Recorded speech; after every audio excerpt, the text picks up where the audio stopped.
അതിഥികളെ സംരക്ഷിക്കുന്ന ടാസ്കാണ് big boss കൊടുത്തിരിക്കുന്നത്. അതിന്റെ ഫസ്റ്റ് റൗണ്ട് കഴിഞ്ഞിരിക്കുകയാണ്. ഫസ്റ്റ് റൗണ്ടിൽ യെല്ലോ റൂമിന്റെ യെല്ലോ ബലൂൺ പൊട്ടിച്ചിരിക്കുകയാണ്. അതായത് ജിൻഡോന്റെ.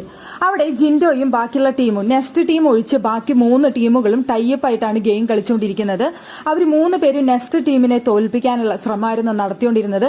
അതുകൊണ്ട് തന്നെ ജിൻഡോ പറഞ്ഞത് നമ്മളെ ആരും അറ്റാക്ക് ചെയ്യില്ല, അതുകൊണ്ട് നമുക്ക് പ്രശ്നമില്ല എന്ന് പറഞ്ഞുകൊണ്ട് ജിൻഡോ ടീമിന്റെ കയ്യിൽ ആ ഗസ്റ്റിനെ ഏൽപ്പിച്ചുകൊണ്ട് ജിൻഡോ മറ്റുള്ളവരെ ആക്രമിക്കാൻ, അതായത് നെസ്റ്റിനെ ആക്രമിക്കാൻ പോവുകയായിരുന്നു.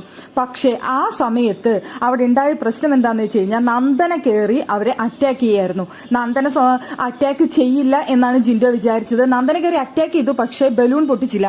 കിട്ടിയ അവസരത്തിൽ വന്ന് അപ്സര വന്ന് ബലൂൺ പൊട്ടിച്ചു. അങ്ങനെ ജിൻഡോയുടെ ടീം അവിടെ അതിഥി മരിച്ചിരിക്കുകയാണ്.